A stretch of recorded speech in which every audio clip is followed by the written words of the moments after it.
నమస్తే. హరే కృష్ణ. అసలు గీతా జయంతిని ప్రాముఖ్యత ఎలా ఉంటుంది, ఎలా నిర్వహిస్తాము? గీత నిజంగా హిందువుల మతపరమైన గ్రంథమా? మాకు కొంచెం వివరించండి గురువు. సో గీతా జయంతి అంటే మొట్టమొదటిసారిగా ఆ భగవద్గీతను శ్రీకృష్ణుడు 5000 సంవత్సరాల క్రితము మన మానవాళికి ప్రసాదించారు. ఆ దేవాది దేవుడైన శ్రీకృష్ణుడు ముఖపద్మం నుండి వచ్చిన ఆ గీతనే భగవద్గీత అంటారు. భగవత్ అంటే భగవంతుడు అని, భగవంతుడి యొక్క ముఖపద్మం నుండి వచ్చిన గీత ఆ వాక్యాలు మాట. సుమధురమైన ఆ వాక్యాలు అవి గీతలా వినిపిస్తాయి కనుక దాన్ని భగవద్గీత అంటారు అన్నమాట. అంటే భగవద్గీత అవతరించిన దినోత్సవం అన్నమాట ఇది గీతా జయంతి అంటే.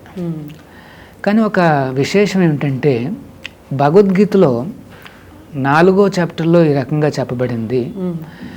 ఇమం వివస్వతే యోగం ప్రోక్తవాన్ అహం అవ్యయం వివస్వాన్ మనవే ప్రాహ మనుర్ ఇష్వాకవే అబ్రవీత్. అంటే భగవద్గీత యొక్క హిస్టరీ మొట్టమొదటిగా ఎవరికి చెప్పబడింది, అది ఎవరి నుండి ఎవరికి వచ్చింది అని కూడా భగవద్గీతలోనే రాస్తుంది.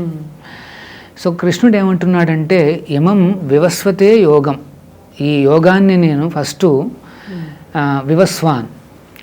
యాక్చువల్గా సూర్యదేవుడికి ఇంకొక పేరు వివస్వాన్ అన్నమాట. అంటే కృష్ణుడు మొట్టమొదటిసారిగా ఈ గీతను సూర్యదేవుడికి ప్రసాదిస్తే ఆ సూర్యదేవుడు తన కొడుకైన మనువుకి ఇస్తాడనమాట. ఆయన పేరు వైవస్వత మను. ఆ వైవస్వత మను నుండి మన మానవ సొసైటీకి, అదంతా కూడా డెమిగాడ్ సొసైటీ అన్నమాట. అంటే దేవతా లోకాలు అవన్నీ. సో మానవ లోకానికి ఎప్పుడు వచ్చిందంటే మను తన కొడుకైన ఇష్వాకు, మనం చెప్తాం కదా రామచంద్రుడు ఇష్వాకు వంశస్థుడు అని, ఆ వంశంలో ఉన్న ఇష్వాకుకి చెప్పబడింది మాట ఈ భగవద్గీత. అంటే హిస్టారియన్స్ క్యాలిక్యులేట్ చేశారు, మొట్టమొదటిసారిగా కృష్ణుడు ఎప్పుడు చెప్పుంటాడు ఆ సూర్యదేవుడికి అనేసి ఒక చిన్న క్యాలిక్యులేషన్ చేస్తే 12 కోట్ల సంవత్సరాలకు పైగా ఉంది. 12 కోట్లు.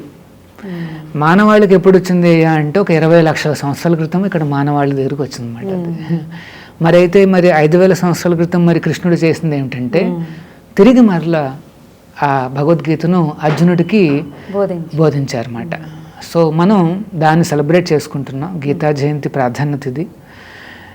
అమూల్యమైన సనాతనమైన ధర్మం మాట ఇది. ఒక్క మానవాళికే కాదు, మొత్తం విశ్వానికి అంతటికీ కూడా చెందిన శాస్త్రం ఇది. ఆ రకంగా చెప్పాలి అంటే భగవద్గీత హిందూ మత గ్రంథం కాదు, అది మొత్తం విశ్వానికే ఒక గ్రంథం.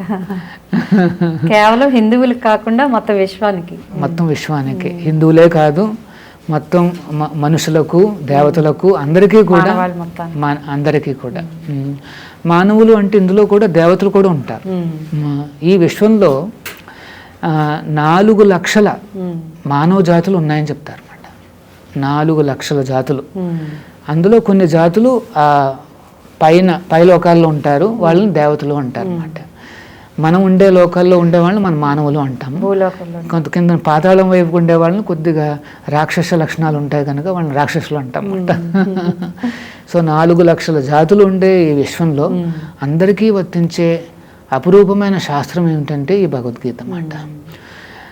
సో అఫ్కోర్స్ హిందువులకు ఖచ్చితంగా ఇది పవిత్రమైన గ్రంథము. ప్రతి ఇంటిలో కూడా ఉండాల్సిన గ్రంథం ఏమిటంటే ఈ భగవద్గీత. సో మరి గీతా జయంతి రోజు వస్తుంది కనుక మరి ఆ రోజున ఒకవేళ మీ ఇంట్లో ఈ భగవద్గీత లేకపోతే అంతకంటే మంచి సమయం ఉండదు అన్నమాట. గీతా జయంతి రోజున చక్కగా మీరందరూ కూడా ఒక భగవద్గీత యథాతథము అన్న పుస్తకాన్ని తెచ్చుకోండి మీ ఇంటికి. యథాతథము అంటే యాజ్ ఇట్ ఈజ్ అన్నమాట. ఇంకా అంటే భగవంతుడు కృష్ణుడు చెప్పిన వాక్యాలు ఆయన ఏ ఉద్దేశంతో చెప్పారు అదంతా కూడా ఒక పరంపరలో వస్తుంది. దాన్ని బ్రహ్మ మధ్వ గౌడీయ సంప్రదాయం అంటారన్నమాట. ఆ బ్రహ్మ సంప్రదాయంలో ఈ హరే కృష్ణ సంప్రదాయం కూడా వస్తుంది. సో అక్కడ మా ఆచార్యులు వారు రాసిన ఈ పుస్తకం ఉందన్నమాట. దాని పేరే భగవద్గీత యథాతథము. లేకపోతే భగవద్గీత యాజ్ ఇట్ ఈస్. ఇంకొక విశేషం ఏంటంటే ఈ మంత్లో మేము ఈ నెక్స్ట్ 1 or 2 monthsలో గీతా జయంతి సందర్భంగా ప్రతి ఇంటికి కూడా వెళ్ళి ఈ భగవద్గీతను అందజేస్తుంటాం అన్నమాట. అంటే వాళ్ళు ఏమన్నా కాస్త బిజీగా ఉన్నా అప్పుడప్పుడు ఈవెన్ రోడ్ల మీద కూడా కొద్దిగా భక్తులు కాస్త ఆపి మరీ చూపిస్తుంటారు. అప్పుడప్పుడు కొద్దిగా అది కొంతమందికి నచ్చకపోయినా దాని వెనకాల ఉన్న ఉద్దేశం ఏమిటంటే ఈ పవిత్ర గ్రంథాన్ని ఏదో రకంగా చేర్చాలి, వారింటికి చేర్చాలి. ఎందుకంటే వాళ్ళ మనసులో ఉండకపోవచ్చు, జ్ఞాపకం ఉండకపోవచ్చు, కానీ ఒక భక్తుని చూసి ఆయన ఏమైనా భగవద్గీత చూపిస్తే సరేరా మన ఇంట్లో ఉంటే బాగుంటుంది అనేసి తీసుకుంటారనమాట. సో అది చాలా ఆ రకంగా మనం గీతా జయంతిని మొదలు పెట్టుకోవచ్చు. హిందూ ధర్మంలో ఎన్నో గ్రంథాలు ఉన్నాయి గురుగారు. అయితే ఈ గీతకి ఉన్న ప్రత్యేకత ఏంటి? గీతా జయంతిని కూడా నిర్వహించడం అనేది గొప్ప విశేషం. యాక్చువల్గా కరెక్టే, ఎన్నో గ్రంథాలు ఉన్నా సరే గీతా జయంతిని చేసుకుంటున్నాం, కానీ వేరే గ్రంథాల యొక్క జయంతిని మనం జరుపుకోలేము. ఇక్కడ విశేషం ఏమిటంటే మనకి మొట్టమొదటగా 4 వేదాలు ఉన్నాయి. ఆ 4 వేదాల నుండి 108 ఉపనిషత్తులు ఇచ్చారు వ్యాసదేవులు. ఆ ఉపనిషత్తుల్ని ఒక ఆవుతో పోలిస్తేనంట సర్వ ఉపనిషద్ గావో అంటే ఒక ఆవుతో పోలిస్తే ఆ ఉపనిషత్తులన్నిటినీ కృష్ణుణ్ణి ఒక గోపాలకుడుగా పోల్చారు, అంటే పాలు తీసేవాడు. సో ఈ ఉపనిషత్తుల ఆ మకరందం ఆ పాల రూపంలో వస్తే దాన్ని పిండేది ఎవరయ్యా అంటే ఆ సాక్షాత్తు నందగోపాలుడే. సో మరి ఎవరైతే చదువుతారో వాళ్ళు ఖచ్చితంగా ఈ అమృతాన్ని తాగుతున్నట్టమాట. సో అన్ని ఉపనిషత్తుల సారము ఈ భగవద్గీతలో ఉంది కనుకనే దీన్ని కూడా గీతోపనిషత్తు అంటారు. ఇది కూడా ఒక ఉపనిషత్తుల్లో భాగం అన్నమాట. ఆ రకంగా గీతోపనిషత్తుగా ఇది శృతిలోకి వస్తుంది. తర్వాత మహాభారతంలో ఉంది కనుక ఇది మహాభారతంలో ఉంటుంది. కురుక్షేత్ర మొదలయ్యే ముందు భగవద్గీతను ఇస్తాడు స్వామి. అంటే మహాభారతంలో అర్జునుడు పాండవులు ఒకవైపు ఉంటే కౌరవులు ఇంకొక వైపు ఉన్నారు. యుద్ధం ప్రారంభం ఇంకా మొదలు కాబోతోంది అన్న సమయంలో అర్జునుడిలో కొద్దిగా భ్రమ కలుగుతుంది అన్నమాట. కొద్దిగా యాంగ్జైటీ, టెన్షన్లు వస్తాయి.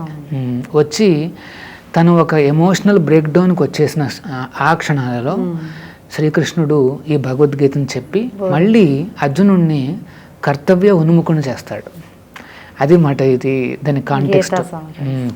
గీత భగవద్గీత యొక్క కాంటెక్స్ట్ మాట. ఆ కాలంలో ఒక అర్జునుడికి టెన్షన్, యాంగ్జైటీ ఉంటే ఈ కాలంలో ప్రతి కుటుంబంలోనూ ప్రతి ఒక్కరిలోనూ అందరిలోనూ ఉంది. మరి చూడండి ఈ భగవద్గీత యొక్క ప్రాముఖ్యత. అక్కడ ఒక అర్జునుడికి ఉపయోగపడింది అనిపిస్తే ఇప్పుడు కోట్లాది మందికి, బిలియన్స్ ఆఫ్ పీపుల్కి ఇది చాలా రిలవెంట్ మాట. కొంతమంది అడుగుతుంటారు ఇది రిలవెంటా కాదా, ఇది 5000 సంవత్సరాల క్రితం కదా అంటారు. యాక్చువల్గా శాస్త్రాలు ఎప్పుడూ మారవు, కానీ వాటిలో ఉండే ఆ ప్రిన్సిపల్స్ ఉంటాయి చూడండి, వాటిని ఏ సమయంలోనైనా వాడుకోవచ్చు. అంటే ఇప్పుడు మనం 5000 సంవత్సరాలు పూర్తయింది, ఇప్పటికే వాడుకోవచ్చు. లేకపోతే ఒక మిలియన్స్ ఆఫ్ సంవత్సరాల క్రితం కూడా వాడుకున్నారు, అదే తెలుస్తోంది భగవద్గీతను. అది మాట ఈ భగవద్గీత యొక్క విశేషము. ఇది ఎప్పటికీ కూడా ఆల్ రిలవెంట్, రాబోయే తరాలకు మొత్తం ఈ విషయం ఉన్నంత సమయంలో కూడా భగవద్గీత అనేది రిలవెంట్ మాట. కొన్ని గ్రంథాలు అయితే ఇప్పుడు పుట్టినాయి, ఒక 2000 సంవత్సరాలు, ఒక 1000 సంవత్సరాలు అట్లా పుట్టినాయి మాట. సో అవి కొన్ని ఒక ప్రాంతానికి కొన్ని సందర్భాల్లో ఇచ్చిన గ్రంథం మాట అది. కానీ భగవద్గీత మీరు చూశారు అది ఇటర్నల్ అన్నమాట. అంటే ఇటర్నల్ అంటే ఇంకా సనాతనంగా అది మనకి ఉపయోగపడే గ్రంథం అన్నమాట. సో ప్రతి ఒక్కరి ఇంటిలోనూ ఉండాలి. ఆ రకంగా కృష్ణుడు అర్జునుడికి ఇచ్చిన ఆ సందేశమే ఈ భగవద్గీత. గురుగారు, గీతా జయంతి రోజున పాటించాల్సిన నియమాలేంటి? భగవద్గీతని ఎలా ప్రారంభించాలి? వరుస క్రమంలో చెప్పండి. ఓకే, గీతా జయంతి రోజున ఖచ్చితంగా మీరు భగవద్గీతను ఇంటిలోకి తీసుకురావాలి. అది చాలా మంచి రోజు, ఏకాదశి రోజు మాట. ఈసారి గీతా జయంతి అనేది వైకుంఠ ఏకాదశితో కలిసి వస్తుంది. చాలా మహద్దశ మాట. సో మీరు శుభశ్ర శీఘ్రం అంటారు చూడండి, ఇదే మాట. శీఘ్రంగా తెచ్చుకోండి ఒక భగవద్గీతను. భగవద్గీత యథాతథం అన్న పుస్తకాన్ని తెచ్చుకోండి. అది పరంపరలో వస్తుంది కనుక దాంతోపాటు స్వయంగా కృష్ణుడే మీ ఇంటికి వస్తాడు. అది మాట. సో మరి ఆ రోజున నేను చేయాల్సింది ఏంటి? ఏకాదశి నాడు జనరల్గా ఉపవాసం ఉంటారు. ఈ ఉపవాసాల్లో కూడా చాలా రకాలు ఉన్నాయి. ఒకవేళ ఆరోగ్యాలు బాగోక మనం కాస్త వీక్గా అనిపిస్తే మనం పళ్ళు తీసుకోవచ్చు. కొంతమంది అయితే ఇంకా నీళ్లు కూడా తీసుకోకుండా వాళ్ళు ఉపవాసం చేస్తారు. సో మీ శక్తికి అనుసారంగా మీరు చేయొచ్చు. ఆ రోజు నుండి మీరు అట్లీస్ట్ ఒక్క శ్లోకాన్నన్నా నేను చదువుతాను అన్న ఒక చిన్న సంకల్పం తీసుకోండి. భగవద్గీతలో 700 శ్లోకాలు ఉన్నాయి. ఆ 700 శ్లోకాలు మనం ఇలా ప్రతిరోజు ఒక్కొక్క శ్లోకాన్ని చేసుకుంటూ వెళ్తుంటే ఒక 2 yearsలో అది పూర్తవుతుంది అన్నమాట. సో మనం ఈ సనాతన ధర్మంలో పుట్టాము, ఈ పరమ గ్రంథం మన చేతిలో ఉంది. ఆ రోజున తెచ్చుకోండి. ప్రతి ఒక్కరూ కూడా ఒక్కొక్క శ్లోకాన్నన్నా చదవండి. మొత్తం ప్రపంచాన్ని అంతటికీ ఇండియా ఇచ్చిన గిఫ్ట్ ఏమిటంటే ఈ భగవద్గీత. యాక్చువల్గా మా మూమెంట్ని స్థాపించిన వారు his divine grace A C Bhaktivedanta Swami ప్రభుపాదుల వారు అన్నమాట. సో ప్రభుపాదుల వారు రాసిన ఈ భగవద్గీత, దాని అనుబంధిత పుస్తకాలు మేము లాస్ట్ ఒక 40-50 ఏళ్ళుగా అందరికీ వితరణ చేస్తున్నామన్నమాట. మీరు నమ్ముతారు లేదు, 50 కోట్లకు పైగా ఆ కాపీస్ అనేవి అన్ని చోట్లకి వెళ్ళినాయి. అంటే ఈ ప్లానెట్లో 50 కోట్ల కుటుంబాలలో మన భగవద్గీత ఉంది మాట, ఆల్రెడీ ఉంది. సో మరి మనం ఈ భగవద్గీతనిచ్చిన మనం ఈ భారతావనిలో ఉన్నాం. సో మన ఇళ్లలో కూడా ఉండాలి. సో ప్రతిరోజు కూడా ఒక శ్లోకాన్ని అట్లా చదువుతాను. కొంతమంది ఏమనుకుంటారంటే ఒక రోజుకి ఒక్క చాప్టర్ని చదువుతాను అనేసి అట్లా మాట. అంటే సమయానుకూలంగా మీరు తీసుకోవచ్చు. మరి ఇక్కడ నేను రికమెండ్ చేసేది ఏంటంటే అట్లీస్ట్ స్నానాదులు పూర్తి చేసి కొద్దిగా, అంటే పవిత్రమైన గ్రంథం కనుక ఆ గ్రంథాన్ని కూడా అక్కడ ఇక్కడ పెట్టకుండా పూజా స్థలంలో మనం పెట్టుకోవాలి. లేకపోతే దానికైనా ఒక స్పెషల్గా ఒక చిన్న అలమారా కానీ లేకపోతే ఎక్కడైనా ఒక ప్రదేశంలో పెట్టుకోండి. మనం అక్కడికి వెళ్ళి కొద్దిగా నమస్కారం చేసి ఆ రకంగా మనం చదువుకోవచ్చు అన్నమాట. కానీ ఈ కాలంలో సమయాభావాలు ఎక్కువగా ఉన్నాయి, ప్రజలందరూ బిజీగా ఉన్నారు. సో మేమేమని చేసామంటే భక్తులందరూ కలిసి ఈ భగవద్గీతను కూడా అంటే డిజిటల్ వర్షన్ చేసాం అన్నమాట. అంటే మొబైల్లో కూడా చదువుకోవచ్చు, ల్యాప్టాప్లో చదువుకోవచ్చు. సో ఆ రకంగా కూడా పాసిబుల్. ఇన్ఫ్యాక్ట్ ఎప్పుడైనా సరే మీరు కారులో ప్రయాణిస్తున్నారు, ఒక 45 నిమిషాలు డ్రైవ్ ఉంది, ఆ భగవద్గీత ఆడియో ఏదో ఉంటుంది, దాన్ని చక్కగా వినండి. జస్ట్ శ్లోకాలు, దాని యొక్క అర్థము, తర్వాత దాని యొక్క వ్యాఖ్యానము చేస్తున్నారు ప్రభుపాదుల వారు. ఈ యథాతథం అన్న పుస్తకం ఆడియో బుక్ కూడా అవైలబుల్ అన్నమాట. మీరు దాన్ని జస్ట్ ఇంటర్నెట్లోనే డౌన్లోడ్ చేసుకోవచ్చు. దానికి ఎటువంటి మేము ఛార్జులే ఉండమన్నమాట. ఆ రకంగా చేసుకుంటే ప్రయాణిస్తున్నప్పుడు 45 నిమిషాలు వినొచ్చు. లేదు ఎక్కడైనా వెయిట్ చేస్తున్నారు, ఒక 5 నిమిషాలు 10 నిమిషాలు వెయిట్ చేయాలి, వెంటనే మీరు మొబైల్ ఓపెన్ చేసుకోండి. వెంటనే కొద్దిగా గురువుగారిని తలుచుకొని, కృష్ణుని తలుచుకొని మొదలు పెట్టేసేయండి. ఒక శ్లోకం చదవడానికి ఎంతో సమయం పడుతుంది. తర్వాత ఏ వరుసలో చదవాలి అనేసి, భగవద్గీత ఏ వరుసలో ఉందో అదే వరుసలో మనం కూడా చదవాలి. అంటే మొదటి పేజీ, దట్ మీన్స్ మొదటి పేజీ నుండి మనం చివరి పేజీ వరకు అదే వరుసలో వెళ్ళాలి. మనకి అతి సులువైన మరియు పవిత్రమైన వరుసను ఆల్రెడీ భగవద్గీతలోనే ఉంది. మనం వేరే రకంగా దానికి వరుసలు సృష్టించాల్సిన అవసరం లేదు. మధ్య మధ్యలో చదవడాలు అదేం చేయకూడదు. కొంతమంది ఈ చాప్టర్ చదవండి అనేది చెప్తుంటారు. అంటే వారి ఉద్దేశం ఏంటంటే సమయానుకూలంగా మీరు వీలైతే అది చదవండి అని చెప్తున్నారు. కానీ బెస్ట్ ఏమిటంటే ఫస్ట్ శ్లోకం నుండి ధృతరాష్ట్ర ఉవాచ అనేసి ఉంటుంది, అక్కడి నుండి మొదలుపెట్టి చివరి శ్లోకం వరకు అన్నమాట. ఎత్ర యోగేశ్వర కృష్ణ అక్కడి వరకు మనం చదువుకుంటూ వెళ్తూ ఉంటే బాగుంటుంది అన్నమాట.